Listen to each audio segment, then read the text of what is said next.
दोस्तों, मगरमच्छ के बारे में हम सभी ने यही सुना है कि ये बहुत ही ज्यादा खतरनाक और खूंखार होते हैं। शायद यही वजह है कि कोई भी छोटा जानवर या हम इंसान इनके नजदीक जाने की भूल कभी नहीं करते। पर दोस्तों, क्या आप जानते हैं कि कई देशों में इन खतरनाक मगरमच्छों की खेती करके करोड़ों रुपए की कमाई की जाती है। दरअसल इनकी फार्मिंग करके पहले इन्हें पाला पोसा जाता है और इनकी खूब देखरेख की जाती है, लेकिन सही समय पर आने पर उन्हीं मगरमच्छों को मार दिया जाता है।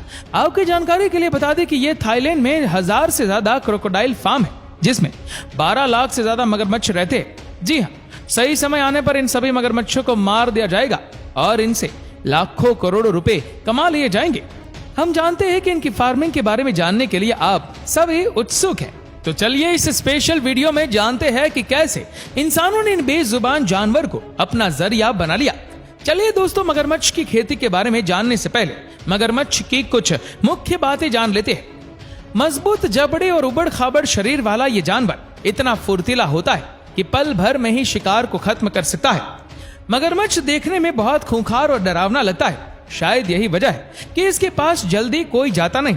आपको ये तो पता होगा कि एक मगरमच्छ पानी और जमीन दोनों जगह पर खुद को जिंदा रख सकता है। दोस्तों, आपने सुना कि जितना भारी जानवर उतनी ही कम उसकी स्पीड, लेकिन आप जानकर हैरान हो जाएंगे कि एक आम मगरमच्छ 30 से 35 किलोमीटर प्रति घंटे की रफ्तार से दौड़ने में सक्षम होते हैं। दोस्तों, अन्य जानवरों के मुकाबले इस जीव का बाइट फोर्स काफी खतरनाक माना जाता है।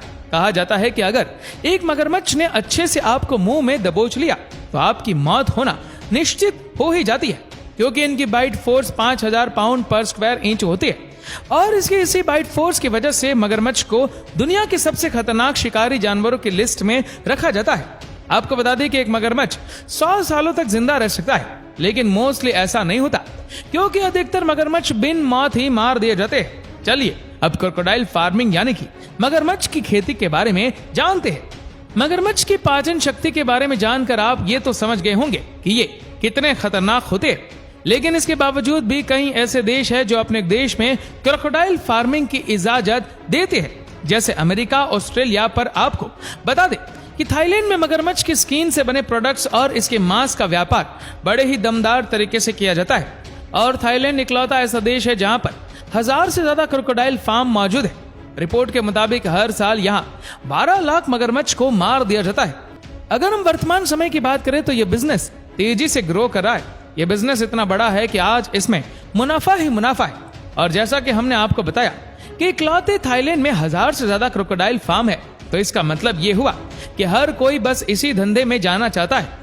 क्रोकोडाइल फार्मिंग करने के लिए सबसे पहले मगरमच्छ द्वारा दिए गए अंडों को सुरक्षित जगह पर रखना होता है, ताकि एक भी मगरमच्छ का अंडा खराब न हो। आपकी जानकारी के लिए बता दें कि एक बार में एक फीमेल क्रोकोडाइल 40 से 60 अंडे दे सकती है।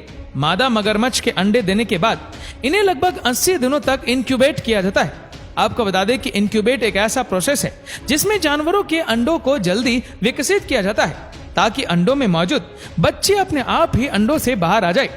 अंडों से बाहर निकलने के बाद इन सभी छोटे मगरमच्छों को पानी में डाल दिया जाता है। वीडियो में आप इनकी तादाद देखकर अंदाजा लगा सकते हैं कि कितने बड़े लेवल पर इनकी खेती की जाती है। दोस्तों, क्रोकोडाइल फार्म्स में पहले तो इनकी खूब सेवा की जाती है, जैसा कि आप वीडियो क्लिप में भी देख सकते हैं कि कैसे फार्म में मौजूद लोग इन मगरमच्छों को इनका मनपसंद भोजन लाल मांस खिलाते हैं। हालांकि मगरमच्छ को इस बात का बिल्कुल भी अंदाजा नहीं होता कि सही समय आने पर ये लोग इनको मारकर उनका मांस बेच देंगे और इन्हीं की मांस से अपनी जेब मोटी करेंगे। बता दें कि इन बड़े बड़े क्रोकोडाइल फार्म्स में ना सिर्फ इनको पाला पोसा जाता है, बल्कि इनमें से कई फार्म्स ऐसे भी है जिसमें कई कसाई खाने भी है। जी हाँ, वही कसाई खाने जहां इन मगरमच्छों से 2 से 3 साल की मेहनत का हिसाब वसूला जाता है, यानी कि इन्हें इन्हीं कसाई खानों में बेमौत मार दिया जाता है। इन्हें मारकर इनके मांस को बाजार में भेजा जाता है।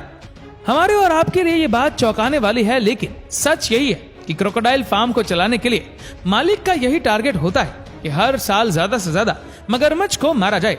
आपको बता दें कि मगरमच्छ जब ठीक ढंग से विकसित हो जाते हैं तो इनको कसाई खानों में लटका दिया जाता है और उन्हें मारकर इनके मांस और खून को अलग कर दिया जाता है।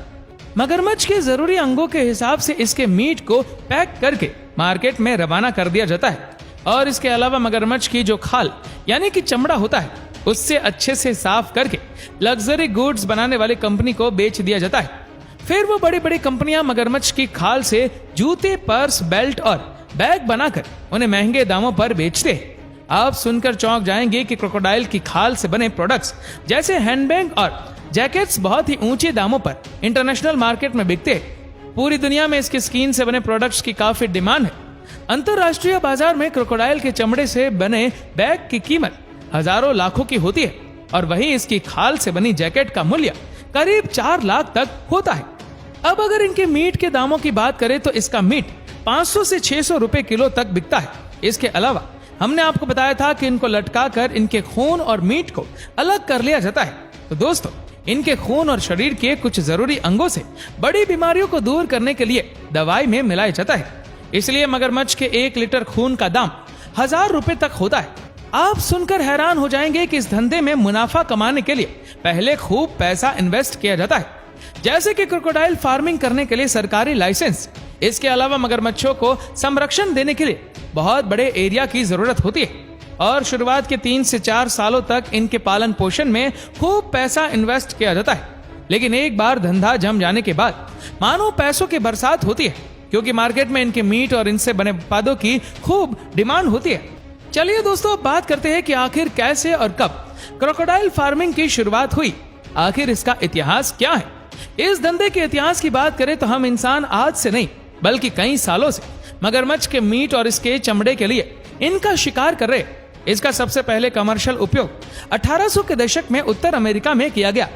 हमारी रिसर्च के अनुसार पहले विश्व युद्ध के बाद 1865 के बीच मगरमच्छ के चमड़े से बने जूते, ब्लैक बेल्ट की काफी मांग हुआ करती थी।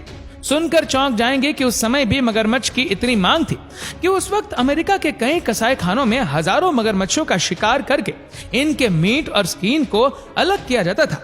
उसके बाद 1950 में साउथ अमेरिका में भी कमर्शियल इस्तेमाल के लिए मगरमच्छ का शिकार करना शुरू हो गया। अब दोस्तों, दूसरे विश्व युद्ध के बाद एक बार फिर से मगरमच्छ के मीट और इनके चमड़े की मांग बढ़ गई और फिर तब अफ्रीका, ऑस्ट्रेलिया, दक्षिण एशिया में भी इसकी फार्मिंग की शुरुआत हो गई और धीरे धीरे क्रोकोडाइल फार्मिंग का यह बिजनेस आज दुनिया भर में फलता फूलता दिख रहा है। आज के समय में ये इतना ज्यादा बढ़ चुका है कि हर देश की सरकार अपना हाथ इन धंधे में आजमाना चाहती है, क्योंकि मगरमच्छ के मीट और इसके चमड़े से बने प्रोडक्ट्स को एक देश से दूसरे देश तक एक्सपोर्ट भी किया जाता है, जिसमें भारी मात्रा में मुनाफा होता है। हालांकि पिछले कुछ सालों से इस व्यवसाय पर संकट के बादल छाए हुए। थाई क्रोकोडाइल लेदर के एक्सपोर्ट में साल 2016 में 60% तक की गिरावट दर्ज की गई है। वहां के वित्त मंत्रालय के अनुसार अब यह बिजनेस $13 मिलियन का ही रह गया है, जबकि साल 2015 में ये $34 मिलियन के करीब था। तो दोस्तों, आपको ये वीडियो कैसी लगी नीचे कमेंट करके जरूर बताएगा और अगर आपको वीडियो अच्छा लगा हो तो इस वीडियो को लाइक करेगा, शेयर करेगा ज्यादा से ज्यादा लोगों तक और ऐसी और भी रोचक जानकारियों के लिए सब्सक्राइब करें हमारे YouTube चैनल को और Facebook पर फॉलो करें हमारे पेज को। धन्यवाद।